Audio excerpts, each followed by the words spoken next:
Muy bien, muy buenas noches. Me presento, soy el ingeniero Jorge Castrillón, director de Marketing Educativo y Expansión Internacional de Global Corp y director de la red Alumni Futuro by Global. Bienvenidos a todos ustedes, como dije antes, este primer ciclo de conferencias internacionales WICS, Innovación y Conocimiento, Impulsando el Futuro, que auspicia la Universidad de Investigación e Innovación de México, WICS, y organiza para Latinoamérica la red Alumni Futuro Bio Global. Para poder conocer a nuestro auspiciante, la Universidad de WICS, debemos decirle que es una universidad que de alguna manera tiene la innovación como recurso inagotable. Así nace y así se desarrolla desde todos sus contenidos y todo su ADN. Se autodefine como una universidad innovadora y disruptiva y se encuadra dentro de lo que se define como una universidad descentralizada y autónoma, teniendo en cuenta que prácticamente su cuerpo docente pertenece a cerca de 20 países del mundo. Su portfolio económico, perdón, su portfolio de productos de esta universidad, que se define como Universidad del Futuro, son 4 doctorados: doctorado en Educación e Innovación, doctorado en Dirección de Proyectos, doctorado en Economía y Finanzas y el doctorado en Administración de Empresas. 2 maestrías, la maestría en Educación y Tecnología Digital y la maestría en Gerencia Hospitalaria, y 3 licenciaturas: la licenciatura en Administración e Innovación de Negocios, la licenciatura en Educación y la licenciatura en Turismo Internacional. Esta es la universidad que auspicia este ciclo de conferencias. Por otro lado, Google Corp es un networking internacional que desde hace 20 años apoya instituciones educativas en el crecimiento sostenible y sustentable de su matrícula, la optimización del proceso de gestión y la implementación de universidades en línea que internacionalice el portfolio de programas académicos de pregrado y posgrado, maestrías y doctorados en Latinoamérica. El propósito institucional de esta red alumni es, como dije antes, un networking internacional descentralizado autónoma que tiene como propósito institucional apoyar a profesionales de Latinoamérica para enfocar su visión en las habilidades emergentes y potenciar su empoderamiento personal que les permita ser gestores de cambios frente a las profesiones del futuro. Nuestro ADN dice, perdón, creemos en tu potencial y te apoyaremos a explotarlo en un mundo exponencial. Prácticamente UGlobal tiene 5 universidades aliadas, en total son 4.862 alumnos y egresados de 22 países, y en total 156.000 personas que están entrando y saliendo de nuestros productos. Tenemos nuestro headquarter en la ciudad de Santa Cruz, en Bolivia, en el edificio Berlín.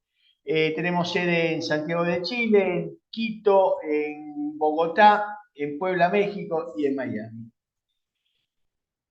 Estos son nuestros productos, prácticamente abarcan todo lo que yo comentaba antes, que son estas habilidades emergentes importantísimas para poder enfrentar un mundo exponencial, como por ejemplo la Masterclass o el ciclo Pensadores del Futuro. Estamos por lanzar un poco ahora los resultados del Censo de Empleabilidad y Bienestar del Trabajo, hicimos eso de fin del año pasado. Un programa compañero que incentiva el encuentro de las distintas universidades como una especie de networking. Digamos, programas para la familia de nuestros alumnos, como la cápsula del tiempo o las Olimpiadas Trivial Game. Tenemos un programa de incubadora de emprendimientos, una bolsa de trabajo, es un acuerdo que tenemos con LinkedIn. Este año vamos a introducir un workshop de Thinking Future, es un workshop para diseñar futuros.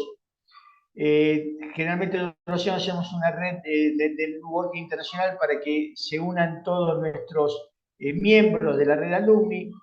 Un programa Yo como Marca, que trabajamos prácticamente estas habilidades emergentes. Les voy a presentar el ciclo Top 5 Speaker, que son los mejores conferencistas del año 2023 en nuestro ciclo de conferencias.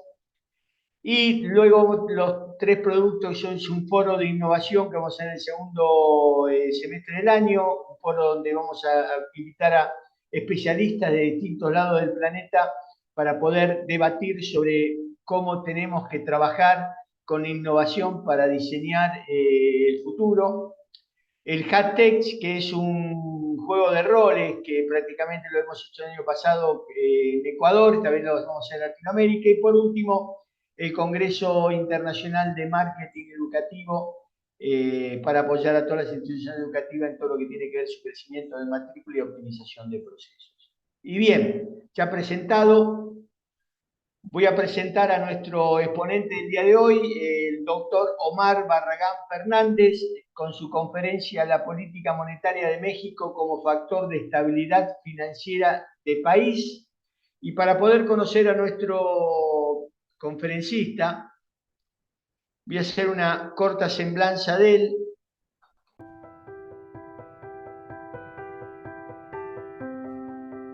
Doctor Omar Barragán Fernández, licenciado en Relaciones Internacionales, maestro en Administración y doctor en Ciencias Sociales y Humanidades por la Universidad Autónoma Metropolitana de la Unidad Coajimalpa. Consultor internacional de crédito externo en la Secretaría del Trabajo y Previsión Social, como también docente en el área administrativa, finanzas, microeconomía y de posgrado. Es consultora de empresas desde el 2008 en economía circular, finanzas, gestión pública, marco lógico, negocios internacionales y economía social solidaria. Bienvenido, doctor Omar Barragán. Antes de darle paso, voy a la última diapo mía para poder comentar que digamos, la ronda de preguntas se hará al finalizar la conferencia del doctor Omar Barragán. Para generar las preguntas, las hacen en el chat de preguntas y respuestas. Yo leeré las preguntas más conducentes y bueno, y ahí contestaremos las que podamos contar dentro de los horarios previstos. Así que, doctor, bienvenido. Muchísimas gracias, doctor Castellón. Aquí estamos para empezar la conferencia. Ok, perfecto. Dejo de compartir y ya es todo suya el sonido y la pantalla. Bien, bien. ¿Se ve ya la pantalla compartida? Sí, falta agrandar mi pantalla. Falta agrandarla, ¿verdad? Bien, parece que ya se ve mejor, ¿verdad? Ok, perfecto. Gracias, doctor. Muchísimas gracias. Empezamos entonces. Muy buenas noches, tengan tardes, noches, tengan todas y todos ustedes. Gracias por estar aquí. Bienvenidas, bienvenidos a esta conferencia que se está celebrando dentro del ciclo de conferencias internacionales de WICS. Innovación y conocimiento, impulsando el futuro, propuesto por la red Alumni de la Universidad de Investigación e Innovación de México, en la que tengo el muy alto honor de colaborar desde hace ya algún tiempo. Bueno, como ya lo había comentado el doctor Castellón, solo complemento, mi conferencia versará sobre la política monetaria de México como factor de estabilidad financiera del país. Aquí hubo una pequeña imprecisión por la fecha anterior, me disculpo por la no actualización de la misma, fue por la fecha que tuvimos un inconveniente por ahí que impidió darla oportunamente, me disculpo, está la fecha correcta, 5 de marzo de 2024. Eh, Vamos a revisar aquí un poco de algunos elementos. Los saludo, Omar Barragán Fernández, estoy aquí porque me gusta mucho dar conferencias. Está a su disposición mi cuenta de Twitter, o bueno, de X, como le llaman ahora, para que podamos también tener ahí distintas experiencias de comunicación una vez que haya terminado la conferencia, quienes se interesen porque pues, sigamos en contacto, ¿no? Voy a abordar, grosso modo, lo que es la política monetaria. No, no se trata de extenderme con mucho texto, sino más bien explicar muchos de estos elementos en los 45 minutos que me han dispensado para poderla plantear. Si se escucha mal, me dicen, por favor, yo espero que se me esté escuchando bien la voz y demás, ¿no? Bien, vamos a... Se escucha bien, doctor. Perfecto, muchas gracias. Vamos a hablar sobre la historia de la política monetaria muy brevemente, unos breves datos históricos de la política monetaria, particularmente de México, para poner un poco en tu contexto este tema, ¿no? En el caso mexicano, en antecedentes de la política monetaria, en el Banco de México, que es responsable de la política monetaria, surgió en 1925. En aquella época, el presidente de México se llamaba Plutarco Elías Calles, y en esa administración de Plutarco Elías Calles se crea el primer banco, digamos, central de México, un banco para la emisión de la moneda, para la determinación de los intereses, incluso del tipo de cambio, y que se fue fortaleciendo porque, bueno, entre 1925 y 1994, este banco fue gubernamental, es decir, tenía directores generales designados por el presidente de la República en turno, y a partir de 1994, desde hace 30 años, el banco tiene una autonomía, que significa que tiene una junta de gobierno integrada por 4 subgobernadores, ya tiene un gobernador como cabeza del banco. Ahora, actualmente es una gobernadora, es una mujer que encabeza el banco. Tiene 4 subgobernadores que están debajo de la gobernadora o del gobernador, según sea el caso, y deciden quién va a ser el gobernador, que dura 7 años en el cargo con derecho a una reelección. Y además el Senado de la República, la Cámara de Senadores que representa a los estados de la República, participa en la ratificación, y el presidente en turno puede hacer la propuesta de quién podría encabezar el banco. Entonces, bueno, del 25 al 94 tuvo directores generales designados por el presidente directamente, y a partir del 94 tiene gobernadores, o sea, digamos, la figura que se estableció. Aquí planteo que el banco siguió justamente durante el tiempo que fue gubernamental la política keynesiana. ¿Qué significó la política keynesiana? La política keynesiana se refiere a las ideas planteadas por un economista británico de nombre John Maynard Keynes. John Maynard Keynes publicó, bueno, escribió un libro que se publicó, bueno, se hizo un primer borrador en el año 33, pero la versión final quedó en el 36. El libro es un clásico que se llama Teoría General sobre la ocupación, el interés y el dinero. En este libro, Teoría General sobre la ocupación, el interés y el dinero, John Maynard Keynes proponía, entre otras cosas, una intervención del Estado en la economía. ¿Por qué hizo esto Keynes? ¿O por qué lo propuso? Él era un economista británico que se hizo rico invirtiendo en bolsas de valores, etcétera. Hubo una crisis financiera muy fuerte en Estados Unidos, en Nueva York, en 1929.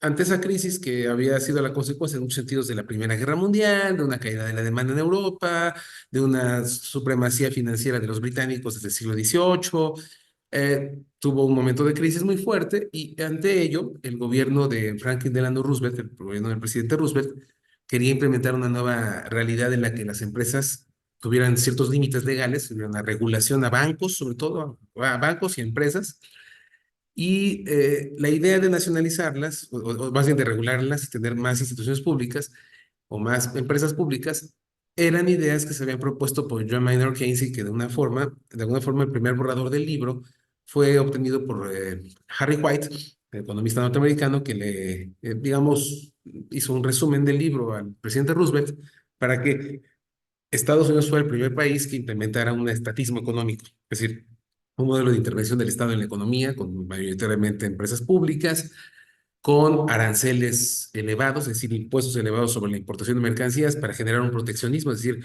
una limitación, una restricción al comercio internacional. Y en ese sentido, en los bancos centrales, no solamente el mexicano, sino en muchos otros países, plantearon una política, digamos, de intervención del Estado en la economía, de no apertura de mercado, de aranceles elevados, y sobre todo también, bueno, dentro de este estatismo económico y de este proteccionismo, un modelo de sustitución de importaciones, es decir, industrialización sustitutiva de importaciones, es decir, que los países lograran sus capacidades productivas, evitando al máximo importar, importándolo solamente lo indispensable, y generando en el país lo que no, lo que podían evitar importar, dados los elevados aranceles o impuestos que se tenían sobre la importación de mercancías, lo cual se fue disminuyendo ya con la apertura comercial, que empezó en los 80, pero se acentuó en los 90.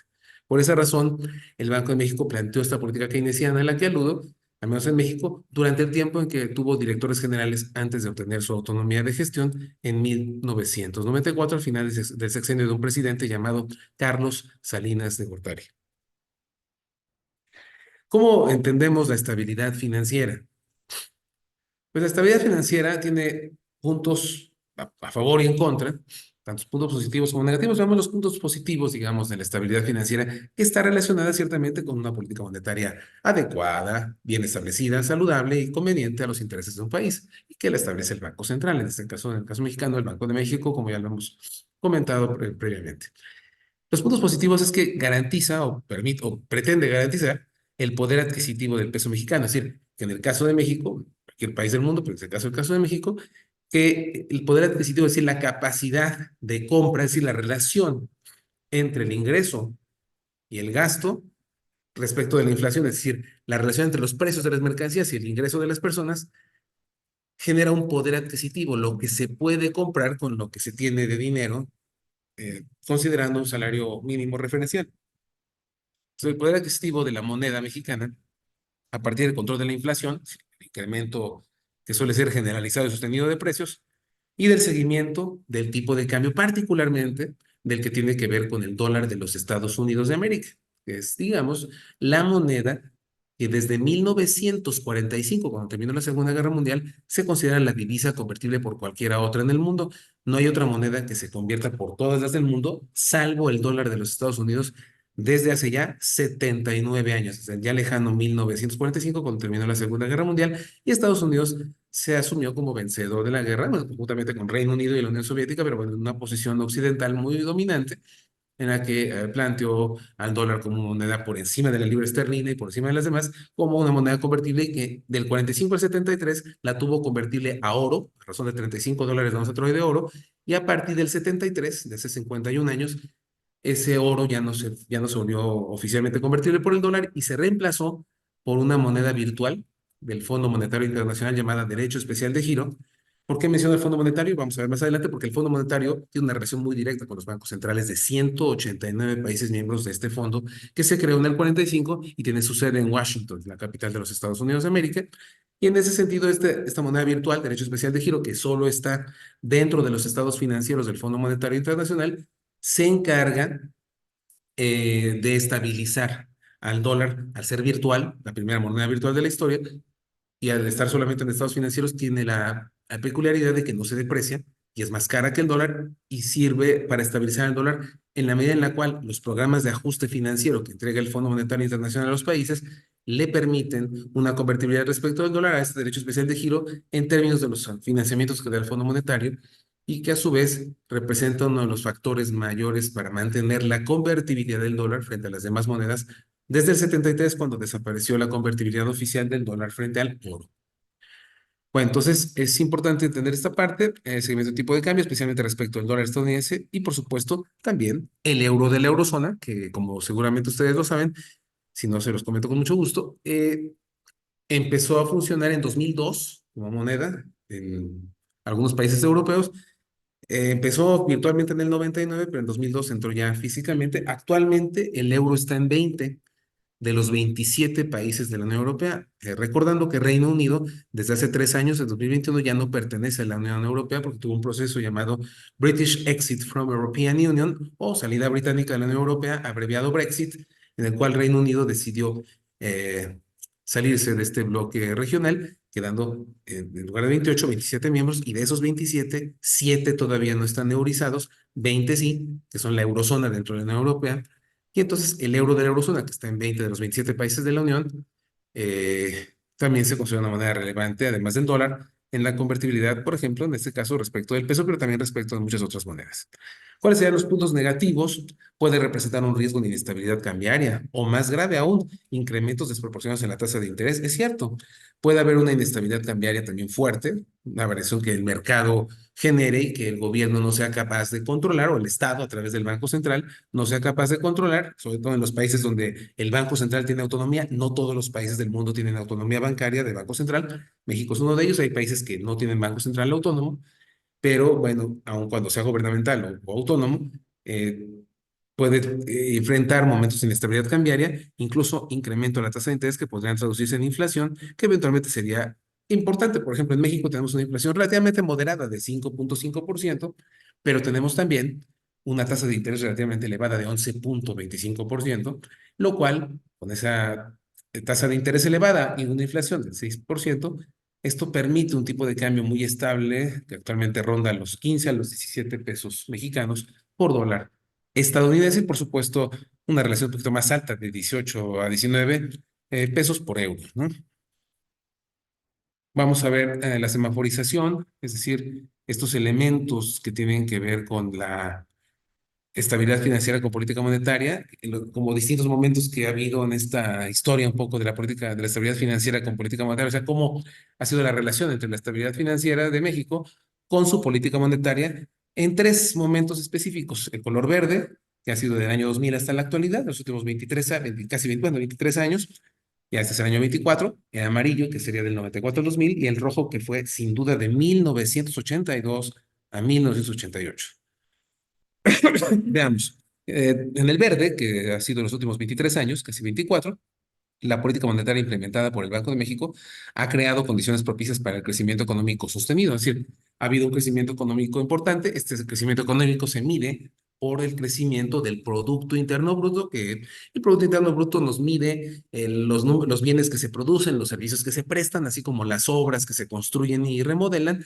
Todo ello en bruto, es decir, antes de contribuciones fiscales, antes de depreciación y antes eventualmente de amortización, que es el pago programado de deudas a plazos en los casos en los cuales esos bienes o servicios se estén pagando programadamente a plazos, ¿no?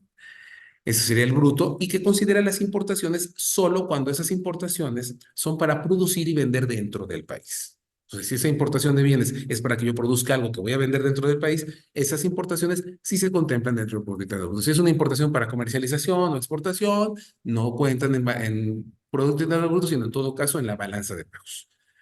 Entonces, bueno, aquí la idea es que el Banco de México ha creado condiciones para un crecimiento económico sostenido, ciertamente un crecimiento del PIB que ha tenido comportamientos que van más o menos del 3,5 al 5% anual. Ha bajado a 2 a veces, pero en general mantiene una constante de buen ritmo hasta la fecha. Aún a pesar de la pandemia, en México tuvo crecimientos no modestos, en algunos casos 1,1, 1,5, ahorita estamos en niveles de 2,7, 2,8, que para un país que tuvo pandemia, por ejemplo, no son tan desafortunados, permitiendo ciertamente alcanzar niveles de inflación estables. Estamos hablando de 6%, que no es una inflación significativamente elevada, aunque la tasa de interés interbancaria de equilibrio sí está elevada. ¿Por qué digo interbancaria? Porque es la tasa referencial, es decir, la que los bancos se cobran entre sí, la que corresponde a manejar al Banco Central, y que de ahí se desprenden las tasas bancarias que pagamos, digamos, o que se pagan habitualmente en créditos y demás, ¿no?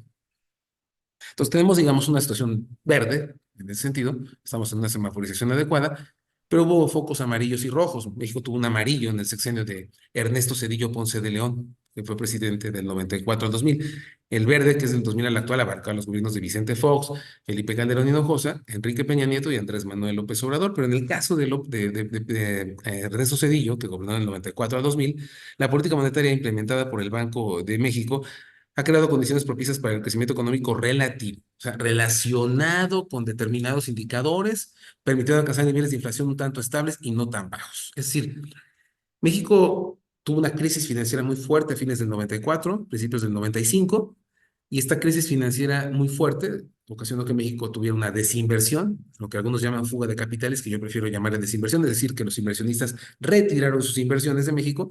Yo le llamo una desinversión o un retiro de inversiones de muchos empresarios, que ellos tomaron 35,000 millones de dólares, había 40,000 millones, dejaron 5,000 millones de dólares en reservas internacionales de México, y después hubo un programa de rescate financiero de los Estados Unidos que totalizó no los 35,000 que se habían retirado, sino 51,000 millones de dólares, para de alguna forma tener un fondo adicional para eventualidades. Esto se entregó hace prácticamente 29 años, en febrero del 95, y esto permitió que al nuevo presidente Cedillo, que sustituyó a Salinas de Gortari, le permitiera sortear las dificultades de su sexenio, que fue muy complicado porque eh, tuvo que enfrentar un endeudamiento muy fuerte con el gobierno norteamericano. Esto implicó, pues, la privatización de más empresas, extranjerización de bancos y empresas, 4 recortes al presupuesto en 1998, un blindaje financiero en la venta de bancos extranjeros para entregar cuentas en el año 2000 a Vicente Fox sin crisis financiera debido a los problemas que heredó del gobierno previamente encabezado por Salinas de Gortari. Entonces fue un momento amarillo porque México venía de una crisis, aunque de alguna forma pudo sortear las dificultades para evitar una nueva crisis en el año 2000 y pasar de amarillo a verde, por lo menos en materia de estabilidad financiera con política monetaria, digamos, moderada. Es un poco así como se plantea. Luego hubo una política roja, es decir, para foco rojo fue en el 82-88, en el sexenio de Miguel de la Madrid Hurtado, antecesor de Carlos Salinas de Gortari. En este gobierno, es decir, hace 40 años estábamos enfrentando o se está enfrentando esta situación. La política monetaria implementada por el Banco de México ha creado condiciones propicias para el decrecimiento económico sostenido, permitiendo alcanzar niveles de inflación inestables significativamente altos. En aquella época México tenía depreciación cambiaria de 1.200%, inflación del 220% y tasas de interés que llegaban también al 120 o 130%. Fue el peor momento económico de México, una crisis tremenda que reventó en el 87 y obligó a que Salinas de Gortari tomara medidas pues, de apertura comercial, de una firma de un tratado de libre comercio con Estados Unidos y Canadá, intentando vender los bancos que eran bancos públicos, venderlos a los particulares, y empezaron a tomar una serie de medidas para resolver este gran problema económico-financiero que se tuvo durante el sexenio anterior, para de alguna forma sentar las bases de una estabilización con foco amarillo, que así hubo una crisis en el 94, que de alguna forma, bueno, tuvo que sortear el gobierno de Cedillo para llegar a una época más estable económica y financieramente en el país. ¿Cómo entendemos la política monetaria de manera un poquito descriptiva? Es la disciplina de la política económica que controla los factores monetarios para garantizar la estabilidad de precios y el crecimiento económico. Es decir, controla los elementos que tienen que ver con el papel moneda, con el dinero que circula, para que haya una estabilidad de precios y por ende también, por qué no decirlo, un crecimiento económico relacionado con ello. ¿Qué variables se toman en cuenta en ese sentido, en ese aspecto? Conviene mencionarlas. El control de la inflación como incremento generalizado y sostenido de precios, tenerlos con cierto control, una mejora de la balanza de pagos, reducir el desempleo y conseguir crecimiento económico, es decir, crecimiento del Producto Interno Bruto. Me falta comentar lo que es la balanza de pagos para redondear estas ideas. La balanza de pagos es un reporte que emiten los bancos centrales de 189 países. ¿Por qué 189? Porque es el número de miembros del Fondo Monetario Internacional. La balanza de pagos fue inventada, fue creada por el Fondo Monetario Internacional a mediados de los 40, del 45, con la intención de tener información para determinar qué ayuda financiera le darían a los países. Entonces, la balanza de pagos es un reporte que registra transacciones comerciales y financieras entre un país y el exterior, el resto del mundo, y este reporte se hace cada 3 meses, cada 6 meses y cada 12 meses, y lo hace pues el Banco Central y también lo manda al Fondo Monetario Internacional. Se hace un reporte relativamente detallado que hace el Banco Central y que se lo entrega al Fondo Monetario. De que se expresa siempre en miles de millones de dólares y se compone de 4 elementos básicos. Una balanza de cuenta corriente o comercial que mide ingresos por exportaciones y egresos por importaciones. O sea, el dinero que se recibe por lo que se exporta y el dinero que se desembolsa por lo que se importa. No es tanto si exporté 5,000 toneladas e importé 10,000 toneladas, sino cuánto dinero hay de por medio en esas toneladas de comercio. Más que las toneladas, es el dinero que se está moviendo respecto de las toneladas que se puedan estar importando o exportando en mercancías en el comercio internacional. Entonces, a la cuenta corriente o comercial le importa fundamentalmente el dinero de por medio en las importaciones y exportaciones. Entonces, cuando hay más ingresos por exportación que ingresos por importación, hay superávit. Cuando hay más egresos que ingresos, hay déficit en cuenta corriente. Posteriormente está la balanza de cuenta de capital o financiera. Esta balanza de cuenta de capital o financiera se divide en activos, que es lo que se tiene disponible, y los pasivos, las deudas. Más activos que pasivos, superávit, más pasivos que activos, déficit. Todo ello expresado en miles de millones de dólares. ¿Por qué? Pues porque Estados Unidos es el creador de esta balanza, en el Fondo Monetario, en Washington, y al ser el dólar la moneda internacional de referencia desde el 45, pues esto hace que la lógica se maneje normalmente en la moneda preponderante de cambio mundial, que es el dólar estadounidense. Y luego está los errores y las omisiones, que son equivocaciones o datos no incluidos en las balanzas de cuenta corriente y cuenta de capital. Y por último, la variación de reservas internacionales, que las reservas pueden ser más deudoras o más acreedoras. En el caso mexicano son como un 60% deudoras, 40% acreedoras, y que se dividen en monedas. Por ejemplo, en México las tienen 10 monedas. El dólar estadounidense representa 80% de las reservas, el euro de la eurozona 10% de las reservas, lo cual ya nos lleva a 90%, el 5% lo representa la libra esterlina británica, y el 5% restante para totalizar el 100 se distribuye entre el franco suizo, yen japonés, yuan chino, dólar canadiense, dólar australiano, eh, real brasileño y corona sueca. Será un poco el universo monetario para un poco ubicar cómo se distribuyen estas reservas en las distintas monedas, ¿no? Bien, la política monetaria en esquema muy sencillo es que el Banco de México, en el caso mexicano con autonomía, tiene, digamos, dos políticas genéricas, ¿no? La política monetaria y la bancaria. La política monetaria se establece a través de dos criterios, ¿no? El corto y largo sobre el circulante.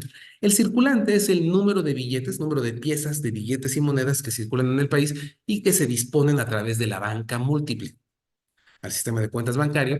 Y entonces los bancos manejan ese dinero, entonces la cantidad de dinero en circulación, circulante, corto es cuando se reduce esa cantidad de dinero, se le quita dinero a los bancos para generar un ahorro interno, es decir, que la gente no pueda disponer de tanto efectivo porque hay una crisis financiera. Cuando la época es más o menos estable, como la que hemos vivido en México en los últimos años, se promueve un largo, es decir, un incremento en ese circulante para fomentar, sin duda, un consumo interno mayor. Es un poco la lógica de estas dos extremos de la política monetaria. Por otro lado está la política bancaria, que se tiene a través de los controles bancarios, que el Banco de México establece a la banca múltiple, también a la banca de desarrollo, que es gubernamental, pero sobre todo a la banca múltiple, porque el Banco de México le pone controles bancarios a los bancos conjuntamente con algunas disposiciones que a los bancos también les establece la Comisión Nacional Bancaria y de Valores, que es, a su vez, un órgano desconcentrado de la Secretaría de Hacienda y Crédito Público del Gobierno Federal Mexicano. Entonces, tendría la supervisión bancaria tiene dos vertientes, la Comisión Nacional Bancaria y de Valores, por un lado, y el Banco de México, nada más que las instituciones financieras que son SOFOMES, que son sociedades financieras de objeto múltiple, o sea, que dan muchos servicios financieros, no tienen una supervisión tan estricta de la Comisión Nacional Bancaria y de Valores y la responsabilidad se le atribuye más al Banco Central. Y por otro lado, la tasa de interés, que es la tasa interbancaria, tasa de interés interbancaria de equilibrio, que les comento que ahorita está elevada en 11.25%, lo cual hace que el crédito bancario esté relativamente caro, porque si la tasa está en 11.25, estamos hablando que la tasa base para créditos convencionales a la gente está por lo menos en 18% anual. De ahí hasta 45% tasa, digamos, tasa convencional o tasa de interés simple, y el interés compuesto, que es el interés acumulado por impago, puede llegar hasta niveles de 120 o 150% anual. Por otro lado, el tipo de cambio es interesante porque el Banco Central se tiene que reunir con la Secretaría de Hacienda y Crédito Público, que conforman la Comisión de Cambios, y conjuntamente establecen un tipo de cambio que negocian a su vez con la Secretaría del Tesoro de los Estados Unidos y con el Banco de la Reserva Federal de los Estados Unidos, sus equivalentes del país cuya moneda circula en todo el mundo, y lo hacen también con el Banco Central Europeo,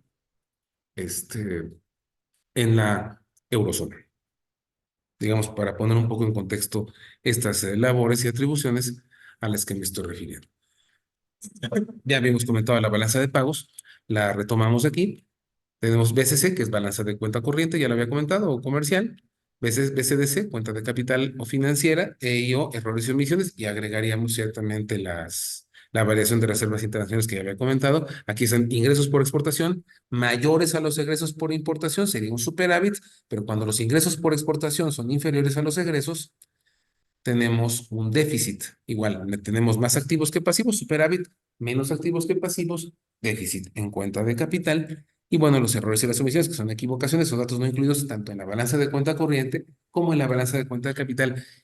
La pormenorización no es muy detallada, no podemos saber cuánto representa cada empresa o cada dependencia de gobierno, es información que no se divulga, esa la manejan desde los bancos centrales y el Fondo Monetario, pero no se transparenta, nada más se da a este nivel, y los reportes analíticos explican los comportamientos sobre esta base que estoy refiriendo en esta diapositiva. O sea, no va más allá, finalmente, porque no hay un interés de detallarla, porque pareciera como que esta información solo se debe quedar a nivel macro, no a nivel micro, no a nivel de detalle, sino a nivel más bien macro. O sea, la balanza de pagos es, ante todo, un reporte macroeconómico y macrofinanciero, no microeconómico o microfinanciero. Al no tener esa perspectiva micro, sino macro, su nivel de detalle no es como para hacer una revisión tan minuciosa y concienzuda, a menos que uno las quiera ir derivando y calculando matemáticamente, que yo lo he hecho varias veces.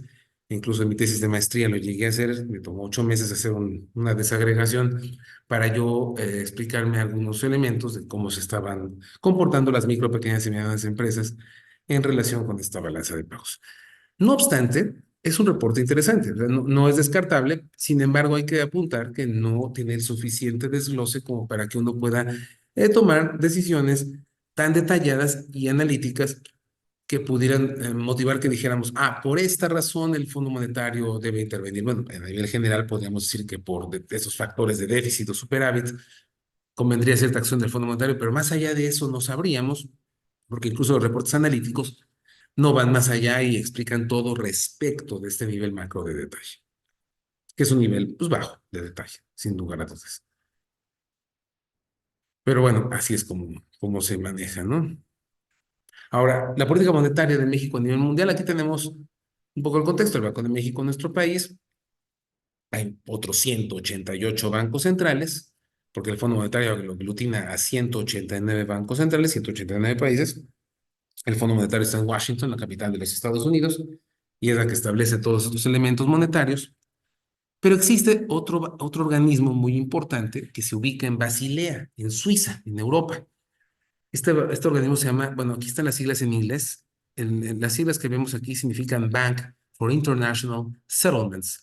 En español significa Banco de Pagos Internacionales. Este Bank for International Settlements o Banco de Pagos Internacionales es un banco que se considera banco de bancos centrales. Es un banco, digamos, fuerte. Ya cumple 101 años en este 2024.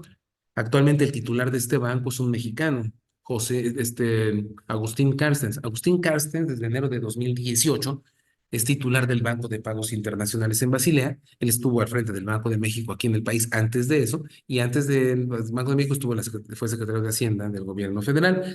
Es un hombre muy preparado y él encabeza este banco desde 2018, o sea, hace 6 años que está al frente del Banco de Pagos Internacionales o Bank for International Settlements. Este banco no se encarga tanto de las políticas monetarias, interviene un poco con el Fondo Monetario, pero no tiene tanta participación, se mete más en los temas bancarios y en los temas de mercado de derivados. Es un mercado de administración de riesgos sobre variaciones en los indicadores financieros que tiene contratos de futuros, opciones, forward, swaps, options, opciones exóticas. Y en ese mercado, en esa lógica, el Banco de Pagos Internacionales establece regulaciones. La parte monetaria la vincula con el Fondo Monetario Internacional y ha tenido varias, digamos, versiones de esquemas, digamos, regulatorios llamados acuerdos de Basilea, uno, dos y tres generaciones de acuerdos de Basilea, en alusión a esta ciudad suiza, que es sede de este Banco de Pagos Internacionales y que solo tiene 60 países miembros. México es uno de ellos. El mundo se compone en total de 194 países. Hay 5 países que, por ejemplo, no pertenecen al Fondo Monetario. 194, de los 194, solo 60 son miembros del Banco de Pagos Internacionales. Sin embargo, las decisiones que toma el Banco de Pagos Internacionales sí llegan a influir de manera importante en los 130 países, los 134 países que no son miembros del Banco de Pagos. La mayoría de los países del mundo no son miembros del Banco de Pagos Internacionales. Sin embargo, les impactan indirectamente las decisiones que afectan a los 60 que sí pertenecen a este banco centenario ya, con 101 años de historia, que de alguna forma en el 45 fue, digamos, un tanto opacada por el Fondo Monetario Internacional desde Washington. En este contexto monetario y bancario internacional que incide en México y en muchos otros países de América Latina, Europa, Asia, África, etcétera, ¿no? Ahora bien, ¿cómo entender la política monetaria? Tenemos al Banco Central en la punta de la pirámide, la política monetaria y estabilidad financiera en el punto central de la pirámide y en la base de la pirámide, sin lugar a dudas, la balanza de pagos. ¿Por qué? Porque la balanza de pagos, por muy general que sea, por muy macro que se pueda plantear, es sin duda la base de la pirámide de la política monetaria. Es decir, no se puede entender la política monetaria sin la balanza de pagos. Y ya lo hemos comentado, este reporte eh, macro pormenorizados de manera muy general, que registra transacciones comerciales y financieras de un país con el exterior cada 6 y cada 12 meses con cifras en miles de millones de dólares y que se compone de cuenta corriente, cuenta de capital, errores y omisiones y variación de reservas internacionales. En ese sentido, esta balanza de pagos es fundamental, la elabora el Banco Central, cada de los 189 miembros del Fondo Monetario y se le envían al Fondo Monetario Internacional en Washington, Estados Unidos. Y bueno, al centro están ciertamente la política monetaria con los cortos y largos sobre circulante y la estabilidad financiera, que tanto la política monetaria manejada relacionada en relación con las tasas de interés y la inflación mantiene una estabilidad financiera y el Banco Central como la expresión decisoria o la institución decisoria de la política monetaria y estabilidad financiera con ayuda fundamental de la balanza de pagos. Entonces hay que entender que la balanza de pagos es la base de esta pirámide, el centro, el corazón de la pirámide, perdón, sería la política monetaria y estabilidad financiera y la cabeza de la pirámide sería el Banco Central. O sea, el Banco Central es el que encabeza la pirámide, pero requiere para su existencia de un centro fundamental, de un corazón, de la política monetaria y estabilidad financiera y de, digamos, la base estructural, que es sin duda la balanza de pagos. Ahora, vamos a revisar algunos conceptos rápidamente que tienen que ver con estos temas que estamos abordando: dinero, moneda, política económica, estabilidad financiera, banca central y balanza de pagos. Ya algunos hemos visto, nada más lo estamos retomando. El dinero es un medio de cambio aceptable. Más allá de las complejidades que podemos decir, es un medio de cambio. Durante muchos siglos fueron granos de maíz, de cacao, incluso animales como cabras, vacas fueron dinero. Lo han sido incluso cuando ha habido sistemas de trueque, como por cierto pasó hace apenas eh, 25 años, casi 26, no, 25 años en Rusia, donde no había rublos. No hubo rublos durante la segunda mitad de 1998, porque Boris Yeltsin, que era entonces presidente de la Federación de Rusia, estaba muy enfermo en una clínica de rehabilitación por alcoholismo y entonces no tomaba decisiones de política monetaria. Y esto hizo que nadie más pudiera decidir, y entonces no hubo rublos y hubo un trueque, un intercambio de bienes por bienes y bienes por servicios, hasta que se restableció y pudo recuperar la emisión del rublo a principios del 99. Y ya, bueno, muy desgastado por sus males y por sus problemas de salud, decidió finalmente entregar el poder a Vladimir Putin, que es desde el año 2000, desde marzo de 2000, hace 24 años, presidente de la Federación de Rusia, salvo entre 2008 y 2012, que se tomó un receso y dejó de presidente a Dmitry Medvedev. Fuera de ello, Vladimir Putin ha sido el hombre fuerte de Rusia desde el año 2000. Y, por cierto, con una pretensión de reelegirse en estas elecciones que están por celebrarse en este 2024 para quedarse hasta el 2030 en principio como presidente de la Federación de Rusia. Y bueno, el dinero es un medio de cambio aceptado, sin duda, independientemente de las formas. Puede ser dinero físico, contante y sonante, billetes y monedas, dinero documentado, que son cheques de pagarés de tasas de cambio que todavía existen, dinero plastificado, tarjetas de crédito o débito, transferencias electrónicas a través de apps de los celulares, y por supuesto, la nueva modalidad todavía no regulada, pero que sin duda se regulará para los próximos años, en el máximo 10 años ya la tenemos regulada, que son las criptomonedas. La más famosa, la Bitcoin, que está que ahorita debe estar aproximadamente por $1 millón en el tipo de cambio aproximado. Es una moneda no regulada, pero bueno, que tendrá que ser regulada junto con las otras 5,000 criptomonedas que hay en el mercado, como parte de estas modalidades. Serían físico, documentado, tarjeta plastificada, transferencias digitales o electrónicas y, por supuesto, criptomonedas. La moneda es una forma habitual validada por bancos centrales para expresar dinero en monedas y en billetes de curso legal. Esa es la forma física, digamos, más común. La política económica, conjunto de medidas tomadas por el Estado para manejar la moneda, el Estado en este caso, a través del Banco Central, o también a través del gobierno o vía el Banco Central, para manejar la moneda local al interior y respecto de monedas extranjeras. O sea, el corto y largo sobre el circulante y, desde luego, el tipo de cambio. Que también hay un tipo de cambio fix en México, que es Flexible Foreign Exchange, tipo de cambio flexible flotante del Banco de México, que existe en México desde el 22 de diciembre de 1994, justo en esa crisis fuerte que hubo, ¿no? También hay uno de ventanilla común y uno también de spot, que es a 48 horas, y uno forward, que es a 3 meses. Entonces, bueno, está la estabilidad financiera, que es el equilibrio en la balanza de pagos, la emisión monetaria, inflación, tipo de cambio y tasa de interés. Es decir, la estabilidad financiera debe buscar el balance entre la balanza de pagos, la emisión de dinero, la inflación, el tipo de cambio y la tasa de interés. Todas esas variables deben de estar más o menos balanceadas.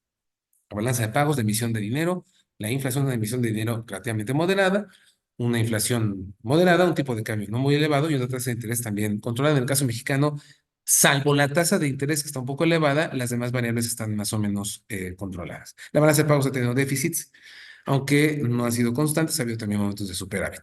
El Banco Central es la institución responsable de la política monetaria desde el Estado o el gobierno, según sea el caso, si es autónomo o no.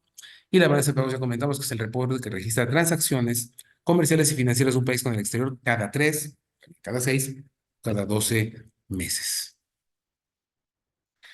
Básicamente esto sería mi participación. Creo que estoy adelantándome unos 10 minutos del tiempo establecido. En 45 minutos, estamos en el minuto 36 según mi cronómetro.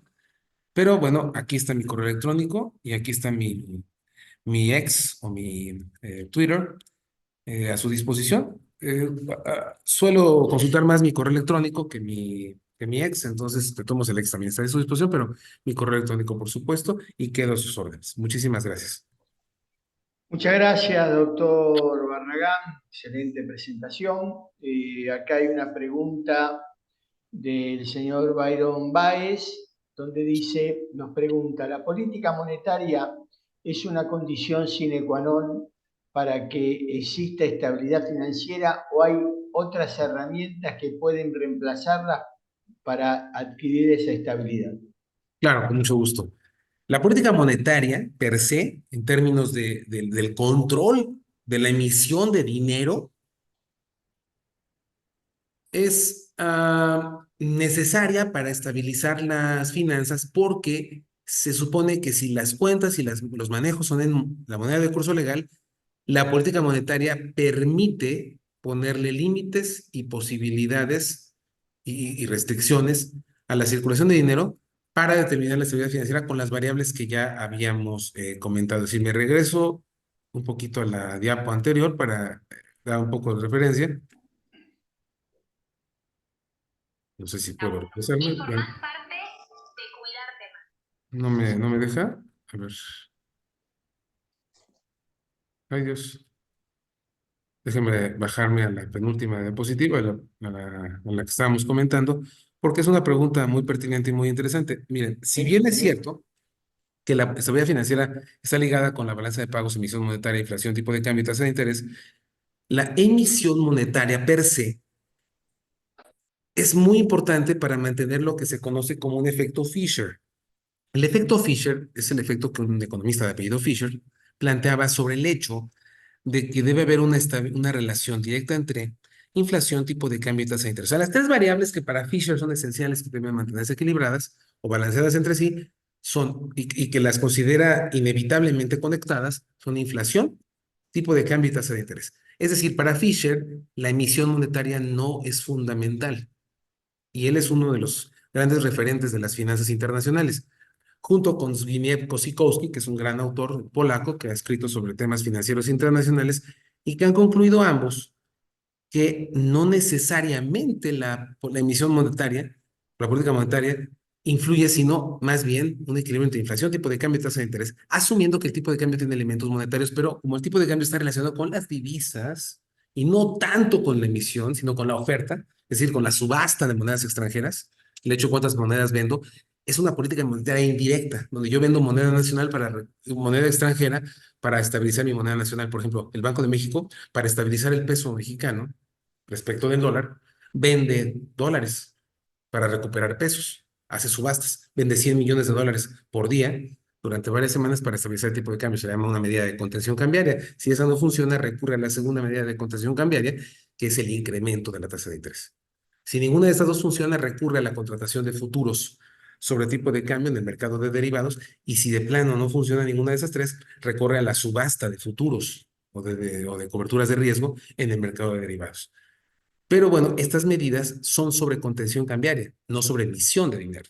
Entonces, de pronto, en el análisis de muchos autores, se separa la emisión monetaria y se deja el control de la convertibilidad de divisas en términos de la oferta y demanda de divisas en relación con los precios, considerando que como mucha mercancía es importada, está valuada en moneda extranjera y eso hace que se incrementen los precios por la diferencia cambiaria y por supuesto también el costo de dinero en términos de los créditos que se otorgan vía la tasa de interés. Esto excluye a la estabilidad, a la emisión monetaria e incluso excluye, por cierto, a la balanza de pagos, salvo en decisiones del Fondo Monetario Internacional. Entonces tendríamos una separación en la cual no necesariamente hay una conexión entre todos estos rubros. Es la pretensión conectarlos, pero no necesaria o exclusivamente se conectan de esta manera, aunque habitualmente se propone que así sea. Lo más recomendado por los expertos es conectar inflación, tipo de cambio y tasa de interés, dejando la emisión monetaria por un lado y la balanza de pagos por el otro, conectándose relativa, pero no absolutamente, o parcialmente más bien, con esta situación de estabilidad financiera a la que estoy aludiendo. No sé, espero estarme explicando más o menos con esta respuesta. Muy bien, doctor Barragán. Otra pregunta de Vladimir Rodríguez y dice lo siguiente.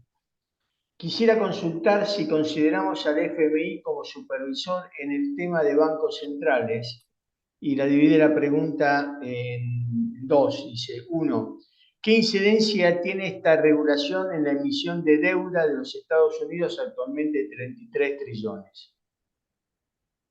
Ok. Vamos a usar la primera, ¿verdad? De las dos, ¿verdad, doctor? Sí, Ok. Claro, lo estoy leyendo también aquí del chat, por supuesto. ok, perfecto. Sí, para no perderme un poquito en la redacción. Digo, usted me hizo el favor de leérmela, pero quiero ser muy preciso, muy puntual. Dice aquí, si consideramos al FMI como supervisor en el tema de bancos centrales, ¿qué incidencia tiene esta regulación en la emisión de deuda de los Estados Unidos? Muy interesante pregunta. El Fondo Monetario Internacional tiene la característica de haber sido creado para rescatar a países de crisis financieras y evitar efectos dominó o efectos cascada en los que la crisis de un país afecte directamente a otros países. Entonces, en esa perspectiva, el Fondo Monetario tiene una relación directa con los bancos centrales, sin duda.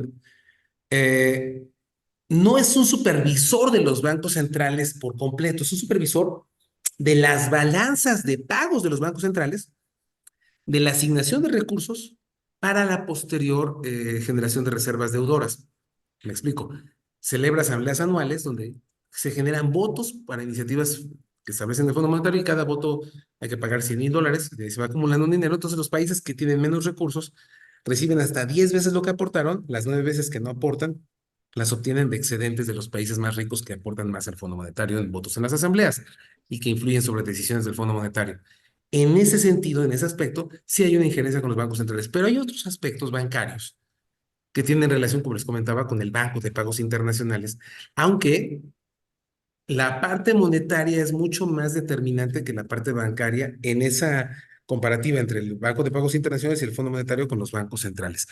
Ahora bien, la regulación de la emisión de deuda de Estados Unidos es interesante. Los 33 trillones, que es un aproximado de deuda norteamericana, que de hecho es el país más endeudado del mundo, aunque también el principal acreedor, ha generado que Estados Unidos, por cada dólar que pide, presta uno. Es decir, tiene tanto endeudamiento como acreeduría, lo cual genera una especie de reciclaje financiero de sus deudas con su capital. Por lo tanto, es un juego un tanto de movimientos muy intensos financieros, que incluso ya el 60% de este dinero no existe, es virtual, ya no podríamos hablar de dinero físico, es impensable por la cantidad tan impresionante que se mueve. Y esos 33 trillones, que serían trillion de Estados Unidos, que serían billones en otros países, aquí en México sería billones, aunque ellos llaman trillion, porque trillion es billón acá y billón es 1,000 millones, por ejemplo, en México.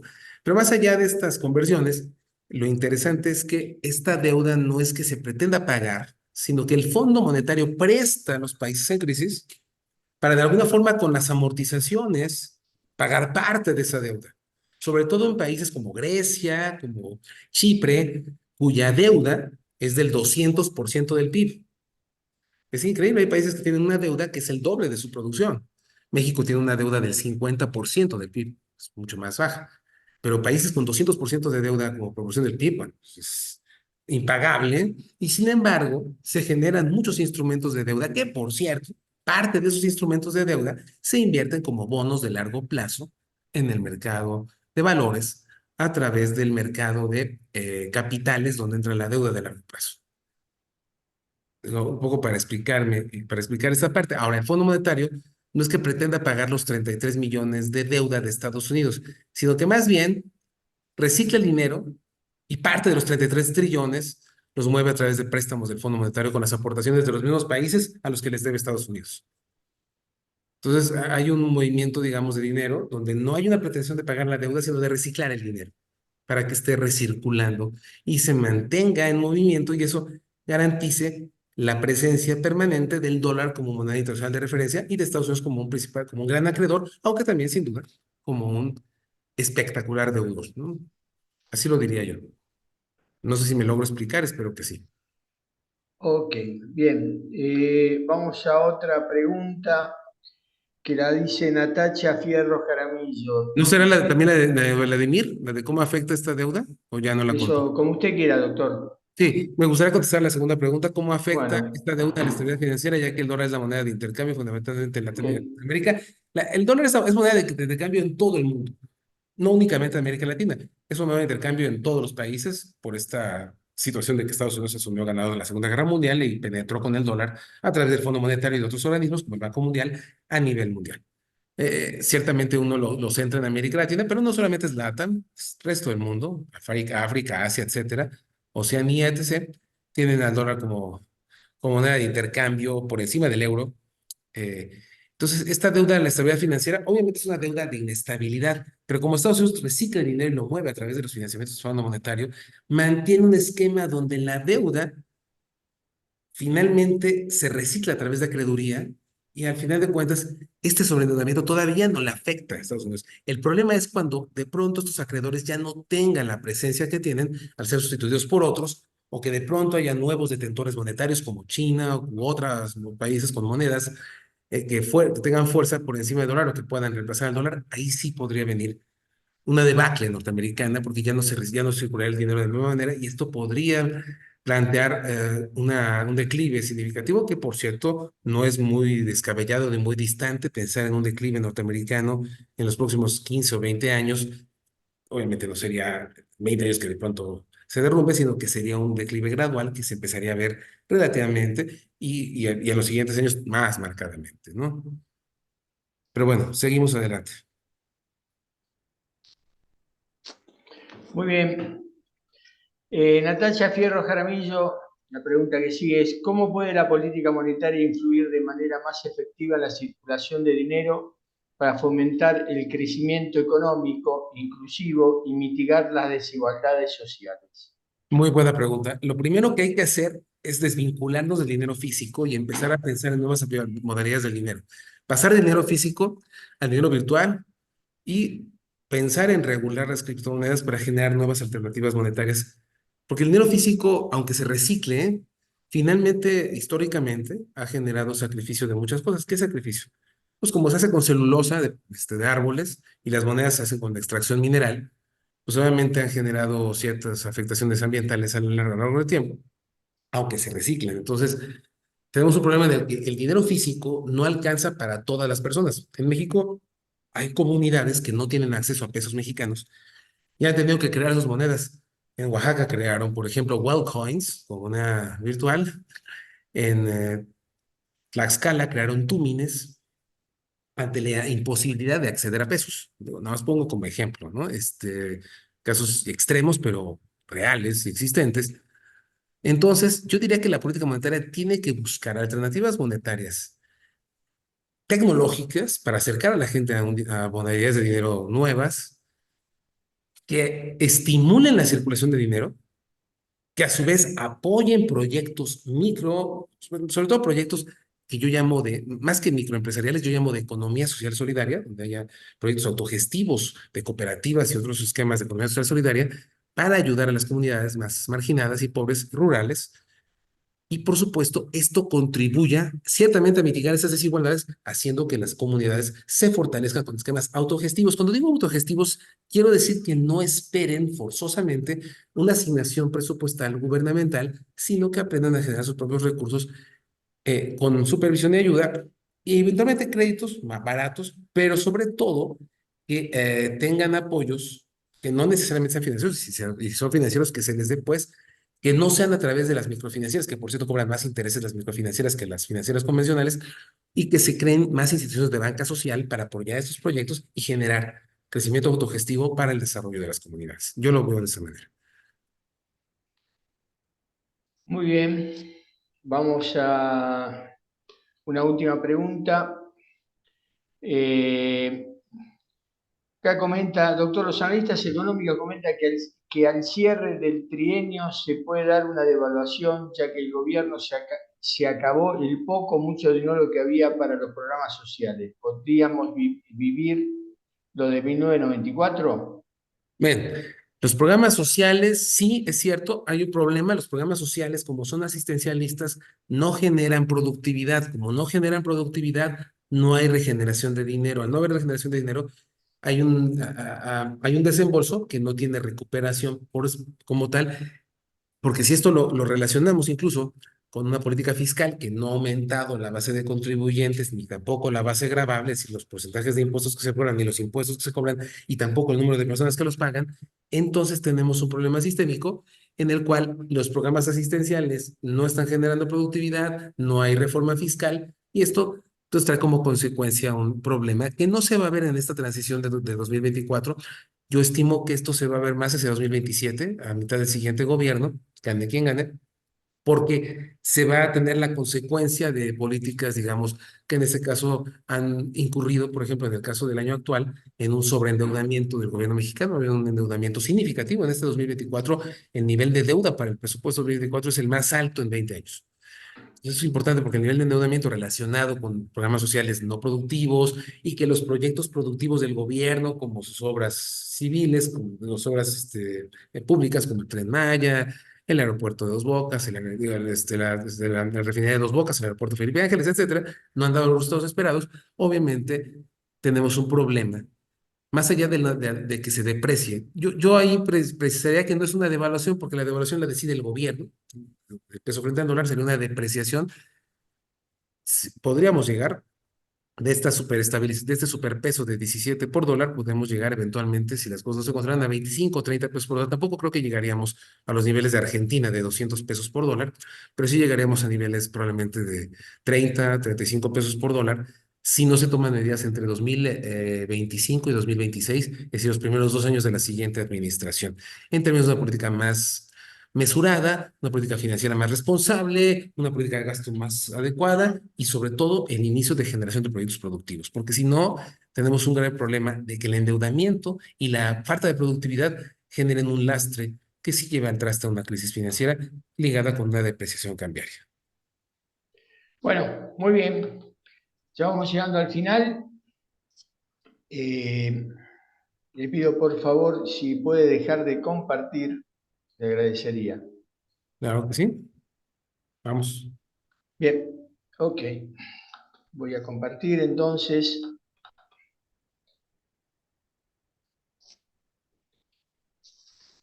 Muy bien. Les recuerdo que todos los que han participado van a recibir su certificado de participación con nombre y apellido según se inscribieron y el link donde va a estar alojado el video de esta presentación en nuestra página de YouTube de la red Alumni Futuro Bio Global. Próximos eventos para marzo 2024. El próximo jueves 7 de marzo, la doctora Mariana Fernández Reina nos va a hablar sobre el metaverso como tecnología educativa emergente, jueves 7 de marzo, 18 horas México, 19 horas Colombia, Ecuador. El sábado 9 de marzo, este sábado, el doctor José Antonio Monge Vargas desde España nos va a hablar sobre teoría del cambio y dirección de proyectos en contextos complejos y de alta incertidumbre. Esto es el sábado, 9 horas de México, 10 horas de Colombia y Ecuador, todo esto es por la diferencia horaria que tenemos con España. Y una última noticia muy interesante para todos. La semana pasada hemos hecho un evento donde prácticamente calificamos como todas las eventos que hacemos, todas las conferencias, todos ustedes califican la motivación que sienten, los contenidos, el conferencista, y hemos prácticamente obtenido la mejor calificación de estos 5 conferencistas del año 2023. Este año vamos a hacer lo mismo, y generamos un miniciclo de los 5 top speakers del ciclo de conferencias internacionales, donde va a estar el doctor Christian Steini Kulkar el 21 de marzo, con una conferencia que es el impacto de la inteligencia artificial en la innovación. El magíster Javier Moriano Calera, el 4 de abril, con la conferencia de Innovación en Marketing y Crecimiento Exponencial. El doctor Masequera Casiante, el 11 de abril, en Transformación Digital en las Pymes. El 23 de abril, el doctor Juan Andrés Niño Peñalosa, desmitificando la investigación empresarial. Y por último, el doctor Jorge Rendón Riva, el 24 de abril, inteligencia artificial y marketing. Ustedes seguramente van a recibir en los próximos días la invitación y los links para poder inscribirse. Así estamos llegando al final. Doctor Omar Barragán, si usted desea, unas palabras finales. Sí, bueno, parece que quedaron preguntas pendientes, que pues ahí está mi correo si me las quieren formular, ¿Cómo no no? pude contestar hoy. Y bueno, pues decirles que la verdad estoy muy agradecido. Es un tema que a mí en lo particular me gusta mucho, este tema de la estabilidad financiera y la política monetaria. Y la verdad es que espero haber abierto perspectivas. Sé que esto genera inquietudes y dudas y estoy a su disposición. Si me quieren escribir a mi correo electrónico, con todo gusto respondo sus inquietudes. Ojalá lo hagan. Ahí está mi correo, obf1996@gmail.com, a su disposición para que me hagan todas las preguntas y con mucho gusto las contesto, independientemente de que ya estemos terminando el día de hoy la conferencia. Y agradeciendo, por supuesto, al doctor Jorge Castrillón, a la Universidad de Innovación, Investigación e Innovación de México, la organización de este importante evento que me permite, pues, unirme a estos importantes conferencistas internacionales para poner un poco de luz sobre algunos elementos de discusión. Muchísimas gracias. Muchas gracias, doctor Barragán. Como siempre, les pido por favor, cuando se cierra esta conferencia, este Zoom, va a aparecer una encuesta de satisfacción, la cual para nosotros es muy importante para poder crecer, que nos comenten qué estuvo bien, qué estuvo mal, qué tenemos que mejorar para poder dar el servicio que nos encanta darlo. Y termino como me gusta terminar cada vez que cierro estas conferencias, con un mensaje diciendo que lo importante es que sean felices en su vida. Señoras, señores, muy buenas noches. Doctor Omar Barragán, muchas gracias por su disertación y nos vemos en breve. Muy buenas noches.